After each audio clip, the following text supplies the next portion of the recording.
I hate that you and I are not aligned on this. I hate that it hasn't gone back to 6.5. Tickets are split, money on San Francisco. Uh, I think it's trending towards San Francisco minus 7.5. Debo is the X factor here. And I think Debo is why a lot of people probably can't get on the Niners. I am betting literally that he's going to play. He was 50-50, still 50-50, did not practice on Wednesday. Shanahan said his shoulder still hurts. Simon, with that setup, let's do some sharp calls. Pros are with you, Chad. They love the 49ers. All right. Yeah, depressingly. Hey. Um, Oh my God. Thank God. You and I did not discuss that. I was so nervous about it. And I keep like, I probably feel about this the way you feel about the Ravens. Like, I keep researching this game, and I know Debo is the X factor for me, but the Niners are just a great team. And like, the Lions are not. So I'm glad to hear this. no, you and them, you guys, none of you guys have hearts. That's the issue here. How do you not want to take the Lions? This is like what You we have live said for. I'm a Scientologist. Yeah, it's true. Um, I'm probably drinking too much of the Kool-Aid and loving the story too much, where I'm just so enamored with this Lions team. And oh man, I've been getting abused over these last 24 hours. The biggest abuse I'm taking, Chad, is people are telling me this island's made me soft and soft to you. And I said, all right, we'll have to test the theory out when I get the fuck off this island, and we'll see how next year is. But uh, I'm gonna stay dug in because I almost cracked and came to your side just because not only is this number trending towards 7.5, just about every bookmaker I talk to is like, if Debo is playing, I'm gonna get to 7.5. Like everyone Yeah. I've talked to feels like this number is gonna keep going up. So unless some heavy, heavy professional money comes in here late, I can see it keep going up where it's like the liability is so heavy towards this 49ers team and the 49ers future market. Every bookmaker again I talk to loves the fact that they're just getting tons of Detroit money line money. Right now it's the one of the biggest liabilities to the books, Yeah. but it's so small compared to the future market on this 49ers team where there really doesn't really do that much of a dent to them. So um I also can't wrap my head around what back-to-back seasons of one seeds playing each other. Like it's not football. Like it's not supposed to be like this. It's a weird shaped ball like Norm Macdonald talks about. It's not supposed to be go one seed, one seed. It's supposed to be random shit happening here. So this sucks. I'm pissed off. I was hoping I was gonna find more crazy guys on my side taking the Lions, and it's like they're all terrified of this 49ers team. Like when it's all there, like we talked about, Chad talked about, when Debo's playing, when McCaffrey's playing, when Kitto's playing, they're just unstoppable. And the same can be said about their defense. When it's all clicking, they're really good. And I keep pushing back that even watching that film last week, it's like if you throw the right run blocking scheme at the 49ers, you can run the ball on them. Like there are ways to move the ball against this team. And then I go back and I talked about that, Ravens game. There were guys open in the secondary. Like if you have the receivers with the type of speed, you can give major issues to this 49ers secondary.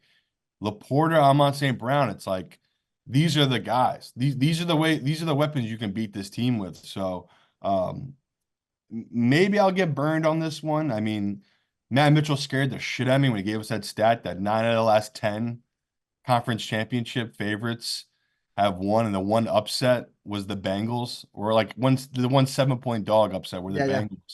Bengals. A game me and Chad were also split on, and I was the fool taking Mahomes at home there, and the Bengals, they were down, what was it, Chad, 28-10 at half, came back and won that game. So um, obviously I know taking the Lions money line here and playing them 7.5, we're gonna need a miracle to win this game outright. But I have to believe that, Goff and the guys will keep this one close the second half. And it's like, I can't stop fighting what so many pros keep telling me, which is they have, when they have to play against these really good teams this season, they've been hit or miss, right? Like they've had games where they've shown up and they've had other games where they completely disappeared in. And my pushback against that is just it's a long season. Teams are gonna have up and downs, and there's gonna be streaky teams. And this Detroit team, for the most part, have been incredibly consistent on offense. If you go through all their games this season, they've been really consistent. The fear is what I'm sure Chad's going to break down here. It's just this Detroit defense. I just don't know if they're going to be able to get stops. And that's definitely my fear here. And that's why this number has gotten so big. Where so many professionals love this number 49ers. It's like the 49ers will be able to move the ball. We know that. Is Detroit going to be able to move the ball against the 49ers? That's really the question here. We're breaking down this game. That's the ball game. That's Yeah. really it. It's the Detroit secondary, and Yeah. you're banking on Brock Purdy having another bad game. Another thing to think about. When Brock Purdy had that streak in the middle of the year, he was without Trent Williams, he was without Debo. He was He was concussed. also, what's that? He was injured. He was concussed. I was just gonna say he was also injured. And Yeah. so like I understand the impact of Debo, but I do think we cannot discount that Brock Purdy is a really good quarterback. The Yeah. guy is an elite quarterback. You cannot say that someone who came off the bench, Well, he's no led his Joe team, Flacco, but he's pretty good. yeah, like led his team to the NFC title game last year, played a full season this year. They're Yeah. the number one seed. They're in the NFC title game again. They're favored by a touchdown. It's not because Brock Purdy is holding them back. Brock Purdy, Brock Purdy could throw for 350 yards in this game with or without Debo Samuel. And so this Lions secondary really is their Achilles heel. And it is the reason why a lot of people are liking the Niners the way they do. I also think, look, there's a key injury. We talk about injuries. We talk about Joe Tooney, the guard for the Chiefs, and that's a key injury because nobody likes pressure up the middle. How do you stop Patrick Mahomes? You don't let him step up in the pocket. Jared Goff was not very good. Bottom third in the NFL against pressure, according to Pro Football Focus, throughout the regular season. He was very good against the Bucks, who blitzed a lot. But at the end of the game, he got worse. Why did he get worse? Jonah Jackson, the Lions guard, went out with an injury. He allowed zero pressures when he was in the game. He's out of the game. His backup allows 7 pressures on 18 snaps. So that's the guy who's playing this week. Jonah Jackson had surgery. He's not playing this week. I think that the Niners, who don't even like to blitz because they're so good at getting pressure and they are so healthy, Jared Goff isn't going to have a way to step up when there's pressure. And so to me, that's another huge factor in this game. So I'm on the Niners, the exact decision. Maybe the foxhole is me on my own against you, which I don't like to do. You can do that, brother. I mean, we only have 2 games to pick from. You're trying to force 4 bets in. So Yeah. Well, you, maybe we're just going with three. I think we're just going with big balls. Do you, by the way, we didn't talk about this. Do you have a thought on the total for the Ravens and the Chiefs and the total on this one? yeah, that Chiefs line is so fishy, that total, where it's like I wanted to take the over first glance, but I've been talking to taking the under for what my bet is, where it's like, a couple pros I talked to, like the way you want this game script to play out, you want the under if you're betting the Yeah. Ravens, right? That really means their defense finally showed up and stopped this Chiefs defense, so offense. So yeah, like the under there. And even though I have the over under in this 49ers game set at 50.5, so technically my model likes the under here.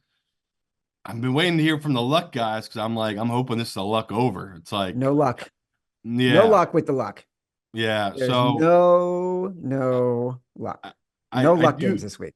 I do kind of want to take the over in this Detroit matchup just because once again, selfishly, I'm gonna need it. Most likely, I'm gonna need it to be an over for me to win this Detroit bet at 7.5. Like I'm gonna need some type of Yeah. backdoor, unless what Chad just talked about. Unless Purdy comes out and lays a total egg again, yeah, they could get rolled by Detroit here, but we don't see that happen. I see Purdy getting his. I see Goff getting his. So if you had to force a bet here for me, I would take the over, but Man, it's been creeping up. I'm seeing a couple of 51.5, so I'm seeing a couple of 52s out there. So It's getting definitely crazy. moving up direction because of what I talked about, where if you want to talk about weather being a factor, everything like that, it is supposed to be a perfect 60 degrees and sunny for this game. No wind at all either. So um, obviously we prefer golf and indoors in a dome, but this is as good as it's going to get for the guy. Like in January, he's playing outdoors in 60-degree weather. You can't ask for much more.